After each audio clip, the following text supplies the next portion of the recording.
Pessoal, beleza? Voltando aí com as gravações depois de um tempo aí de férias e descanso, né? Mentira, só trabalho mesmo.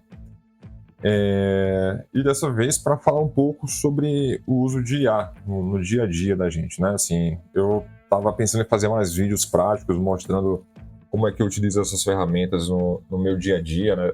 Nas empresas que eu presto consultoria, nos trabalhos, nos projetos pessoais também. Então, assim, estou tentando trazer mais vídeos mais próximo possível do que eu faço, né? Mostrar a minha área de trabalho aqui para vocês e pegar um projeto real e vamos tocar para a gente ver o que acontece na prática realmente, certo?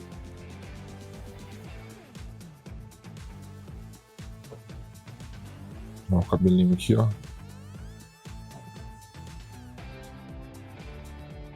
Então a ideia desse vídeo é mostrar para vocês aqui um projeto que eu estou trabalhando onde a gente está precisando migrar, fazer não é bem migrar agora, mas assim, melhorar todo o processo de DevOps mesmo, de CI e de integração contínua e de deploy contínuo também, né? A gente está meio bagunçado nessa empresa lá e tal, a gente precisa dar uma organizada. Então, assim, eu utilizo muito a IA para fazer análises de código, de configuração, tudo isso que você levaria normalmente, sei lá, uma semana para fazer, ela faz para você em um dia.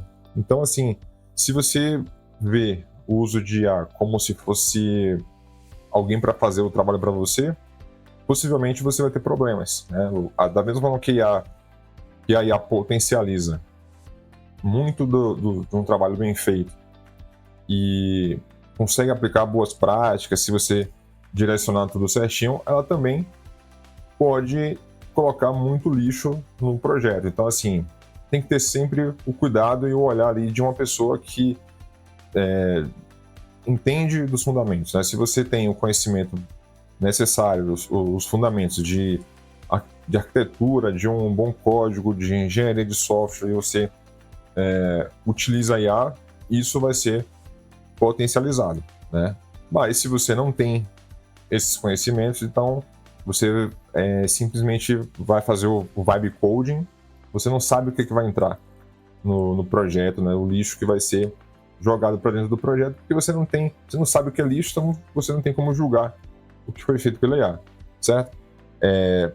Então, a ideia é mostrar para vocês aqui o meu dia a dia nesse processo, e aí eu vou ligar aqui o compartilhamento de tela para mostrar um exemplo prático aqui nesse projeto que eu estou trabalhando. A gente precisa, como eu já falei, a gente precisa dar uma melhorada em toda a parte de CI e de CD da empresa, e nesse caso aqui eu vou mostrar algo que eu faço com a frequência muito alta, que é utilizar um esquema de debate e consenso entre AIs diferentes, né?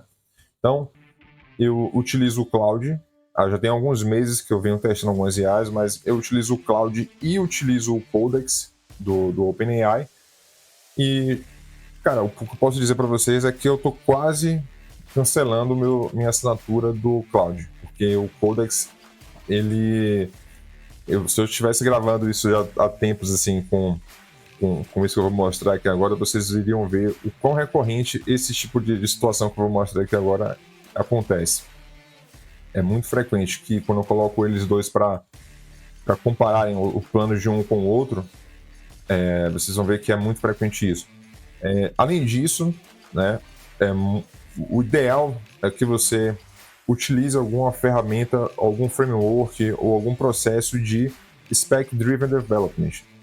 Eu tenho um curso lá na Udemy que é bem antigo, onde eu falo sobre especificação de requisitos utilizando Example Mapping, né, que são histórias de usuário e mapeamento de exemplos.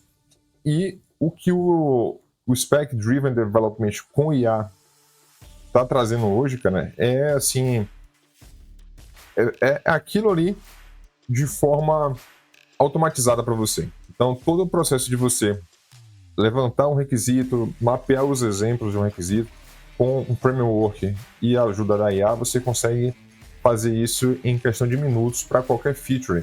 E eu pretendo trazer isso na prática para vocês também com outros projetos, outras features nesse mesmo projeto que eu vou mostrar aqui também, na prática, isso acontecendo, certo? Não vou mostrar muito código, porque o código aqui não é o essencial. Aqui o código tanto faz, muda-se o código. O ideal aqui é vocês entenderem o processo. Então, nesse caso aqui, o fundamental é o processo e não o código em si. Deixa eu mostrar para vocês aqui o que é que está acontecendo, certo? Bom, eu precisei aplicar algumas modificações nos arquivos de workflow do GitHub e tal. Deixa eu ver se eu consigo mostrar aqui desse jeito. Pronto. Então, aqui na esquerda, vocês estão vendo algumas configurações do GitHub Workflow. E aí eu utilizei muito o Codex para me ajudar nisso, juntamente com o Spec Driven Development, né, para poder me auxiliar no levantamento de requisitos para essa melhoria que eu estava implementando. E aí eu coloquei para rodar no GitHub, e ele gerou alguns erros, que foram esses aqui, eu posso mostrar para vocês, né? Ele encontrou alguns erros na hora de aplicar essas melhorias. O projeto é um projeto Ruby, esse projeto é Ruby on Rails, e eu pedi para duas IAs, duas sessões diferentes. Eu vou mostrar mais disso também, como você gerencia sessões separadas para que você consiga ter um melhor uso do contexto, em vez de você encher uma mesma sessão com um monte de problema, um monte de contexto ali, principalmente se você está lidando com features muito complexas que alteram muito conteúdo ao mesmo tempo. Então, esse workflow aqui pode funcionar bastante para você, se você está lidando com isso no dia a dia. Ainda mais se você precisa mexer num código legado. Mas, voltando para a questão, quando eu apliquei essas melhorias ali, o GitHub Workflow falhou para aplicar essas mudanças. E aí, o que eu costumo fazer quando explodiu muitos erros, né? E não foi culpa da IA nesse caso, foi culpa de que esse projeto é um projeto legado antigo, a gente está migrando de versão, está aplicando boas práticas de verificação. Deixa eu voltar aqui para vocês, ó.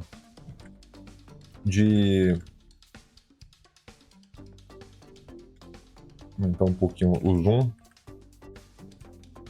Mas aplicando várias verificações de segurança, de testes automatizados, de escaneamento de imagem do sistema, do projeto como um todo, qualidade de código e tal.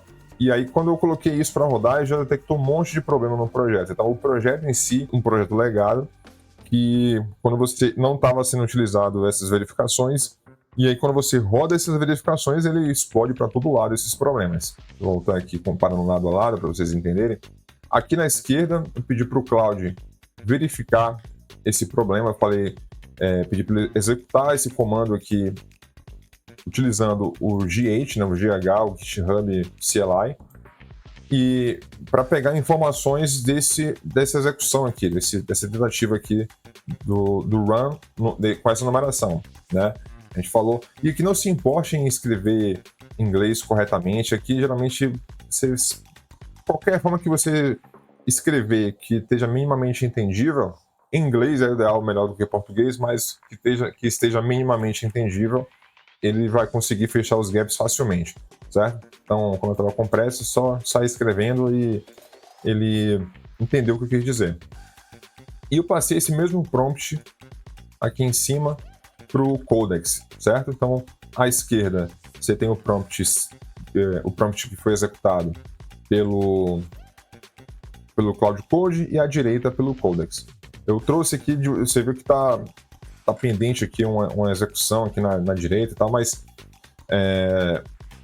no Codex, né, tá pedindo permissão para rodar um comando, só que porque veio que, quando eu vi esse problema acontecendo, eu falei, dessa vez eu vou gravar, porque é muito recorrente isso acontecer, então dessa vez eu vou aproveitar para gravar esse vídeo, voltar a postar. Eu já queria fazer vídeos do meu dia a dia, então aproveitei essa oportunidade para mostrar o problema acontecendo na prática aqui. Então, assim, eu pedi para o Cloud analisar o problema e criar um plano, né, uma solução para resolver esse problema, mas no modo plain aqui, sem aplicar nada, só criar um plano, analisar as falhas que ocorreram aqui nesse run. Ele consegue rodar esse comando, um git run view, né, ele retorna todos os detalhes do que aconteceu lá, certo? E ele vai investigando, vai pedindo para rodar mais comandos aqui para pegar mais detalhes, né, desse job que tentou ser executado lá no GitHub Workflow, e ele vai coletando essas informações. E eu pedi para o Codex fazer a mesma coisa, e aí ele fez isso aqui. Daí o que acontece? Ao final aqui no Cloud, ele analisou tudo e montou esse plano, certo? Ele identificou aqui o que ele considera que foi o problema e qual seria o plano para resolver o problema, certo? Não vou entrar em detalhes porque, como eu falei para vocês, isso aqui é o de menos. Isso aqui, qualquer código que você está rodando e você pedir exatamente esse prompt, né, para ele verificar um problema XYZ e montar um plano para resolver, ele vai executar em qualquer projeto. E ele montou esse plano com uma proposta de solução, certo? E aqui à direita, eu obtive esse resultado do Codex, certo? A respeito do mesmo problema. E aí eu peguei esse plano que o Codex me gerou e passei aqui um outro prompt para o Cloud falando, olha, eu quero que você agora compare esse plano que tem aqui embaixo, né, com o seu plano.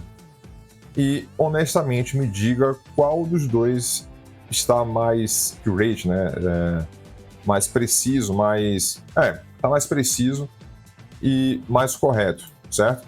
E aí eu passei tudo que o Codex me deu, eu passei aqui embaixo, para dentro do Cloud. Deixa eu mostrar tudo. Colei todo o plano aqui dentro. E da mesma forma eu peguei todo o plano que o Cloud gerou e colei aqui, passei pro Codex, certo? Passei para ele e falei, olha, analise esse plano e vê se está melhor do que o seu.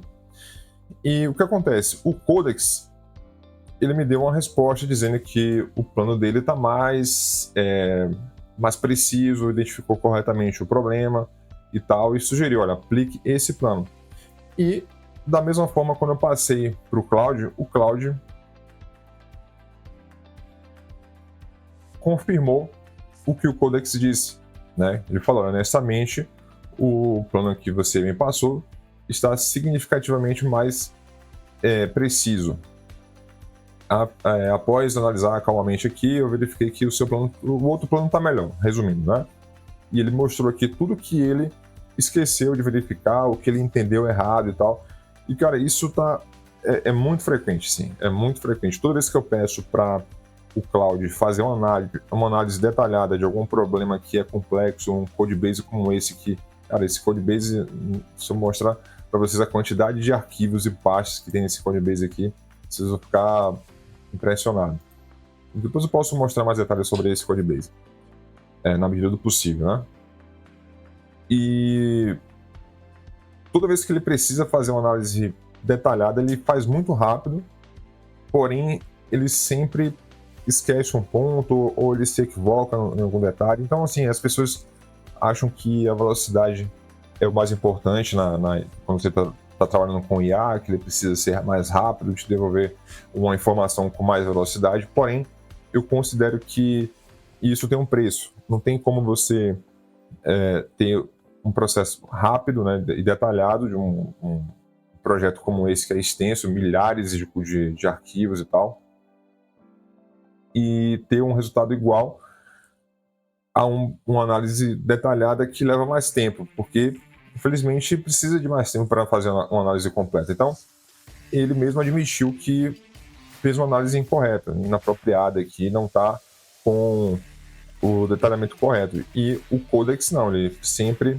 ele consegue identificar corretamente o problema e trazer uma solução mais apropriada também. Tive que pausar aqui e voltar, porque por algum motivo minha cara travou, né? Fiquei com essa cara de tonto aí travada. Mas, continuando aqui o que eu estava explicando, que eu já não lembro, mas... tá. Então, assim, como eu estava explicando, o Codex ele consegue ser mais preciso quando precisa,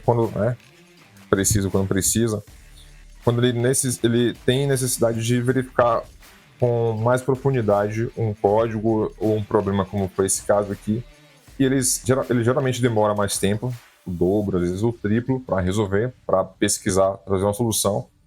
Porém, ele é muito mais preciso. Então, assim, se você quer precisão, mas não tem pressa, deixa lá rodando o codex lá rodando para fazer outra coisa, você vai ter geralmente um resultado melhor em tarefas complexas, né? Em projetos, em codebases grandes, em projetos macarrônicos. Então, assim, ele é mais preciso, ele consegue identificar o erro e trazer uma solução melhor do que o cloud. E aí é ideal você fazer esse tipo de debate entre IAs, né? O único motivo que eu não tiro ainda o cloud e deixo só o Codex é isso, que é importante para mim ter esses dois olhares diferentes, mas talvez eu tenha o mesmo resultado se eu abrir, ou um resultado melhor, se eu abrir duas seções do Codex, né? Vou trazer mais testes assim nesse sentido e mostrar para vocês no dia a dia o resultado que eu tenho fazendo esse tipo de uso. Mas é importante ter esse debate onde eu pego o resultado de um lado, eu pego o resultado do outro, e aí eu cruzo um com o outro e falo, olha, compare as duas versões e seja honesto, diga realmente o que você acha, porque eu também já percebi que o Codex ele é mais orgulhoso, por mais engraçado e estranho que isso pareça, mas ele admite menos as falhas. Já peguei ele errando alguma coisa assim, e ele sempre dá uma circulada assim para admitir. E o Cláudio ele é mais humilde nesse sentido. Geralmente ele fala, realmente foi minha falha aqui, eu errei, esqueci desse detalhe. Então, assim, isso acontece. Mas ainda assim é válido. Essa comparação é muito válida aqui. E aí quando você compara um com o outro e pede um consenso ali, você acaba às vezes pegando. O Cláudio às vezes pode pegar, não foi o caso aqui, mas ele pode identificar alguma coisa que o Codex não identificou. E aí, quando eu faço esse cruzamento, o Codex fala, olha, acontece isso também. Ele mostra para mim um resultado dizendo, olha, o meu plano está mais completo, a minha versão está melhor. Porém, esse outro ponto aqui também seria bom a gente olhar. Ele não fala assim, o Cláudio acertou, o outro acertou. Ele fala, esse aqui também seria bom olhar. Não é uma má ideia olhar, não. Então, você já percebe que dá para ampliar. Por mais que ele seja preciso, ainda assim, eventualmente ele pode deixar alguma coisa de fora. Então é isso, acho que para esse vídeo é isso. Eu queria mostrar na prática mesmo como utilizar duas IAs trabalhando para você. E é importante não misturar as sessões ou encher uma única sessão com tudo isso, porque assim, aqui embaixo eu já tenho uma sessão aberta, onde eu tenho o Codex CLI rodando aqui, uma série de mudanças e melhorias de acordo com o que eu estou solicitando, para deixar esse processo de CI e de CD dessa empresa melhor. E ele já gastou aqui, não está mostrando aqui, mas não sei se eu fechei, deixa eu ver se está aqui embaixo. Aqui. Ele já gastou 43% de contexto aqui, certo? Eu poderia pedir para ele mesmo olhar esse problema que está acontecendo lá no job e ele mesmo resolver. Porém, assim, quanto mais você joga para dentro do mesmo contexto um monte de informação, um monte de detalhe para ele verificar isso e tal, você vai reduzindo a qualidade. Quanto menos você usa do contexto, melhor. Por mais que o Codex fale que tem 270 mil tokens de contexto e o Cloud são só 200, né? São só entre aspas, né? Assim, tem 200 mil tokens para você utilizar. Quanto mais você vai preenchendo essa memória de curta duração lá, tanto do Cloud como do Codex, isso existe, né? É algo confirmado, assim, se você for pesquisar sobre como as IAs lidam com essas memórias de tokens, né? Eles focam as respostas dele mais no início da conversa. Ele é muito bom para lembrar os detalhes do início da conversa e do final da conversa. Então, aquela parte do meio ali, ele lembra menos. Ele não pega tão bem as informações que aconteceram naquele meio. Então, assim, se você tem muito contexto ali, de muita informação que foi dado, acaba que se tiver algo importante que ficou naquele meio, você tem um sério risco de não conseguir utilizar aquela informação da própria sessão ali, né? Então, assim, a qualidade do que ele vai responder daqui para frente vai ser sempre menor e ele sempre vai perder, vai usar menos, né, vamos dizer assim, vai conseguir lembrar menos o que está no meio ali do que do que passou até aquele momento. Então eu prefiro, nesses casos específicos, eu abro uma outra sessão, passo. Aqui foi fácil de passar o problema para uma outra sessão, porque isso eu disse, olha, eu estou trabalhando numa melhoria de DevOps aqui de uma empresa, nos códigos de configuração, então você consegue ver tudo o que aconteceu se você rodar o comando do GitHub CLI e pegar os detalhes do job número XYZ. Aí ele foi lá e buscou, ele tem lá tudo que ele precisa, e ele vai lá e resolve sozinho. Daí ele já mastiga tudo, resolve tudo. Quando ele terminar de resolver isso, eu volto com a resolução final disso para esse contexto de novo aqui. Então aqui eu continuo, né, eu abri um branch, vamos dizer assim, né, para uma outra sessão de IA para resolver um problema pontual que aconteceu aqui durante o processo inteiro que eu preciso resolver dentro dessa sessão. E aí, assim que essa outra sessão que eu abri resolver, eu pego o resultado todo resolvido e volto para cá. Similar aos subagents lá do Cloud.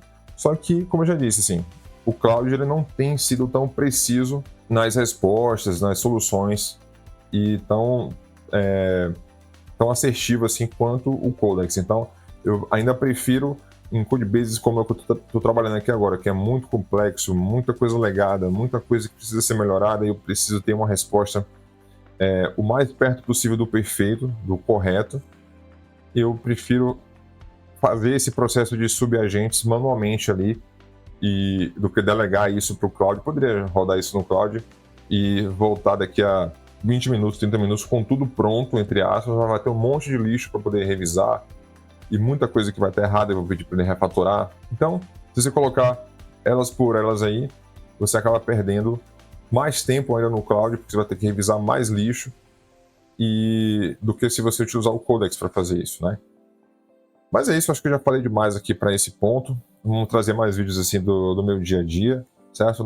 No próximo ponto que eu achar necessário, eu já vou trazendo para vocês mais informações, mais outras técnicas aqui que vocês podem aplicar no seu dia a dia. Beleza? Então, por esse vídeo é isso. Um abraço.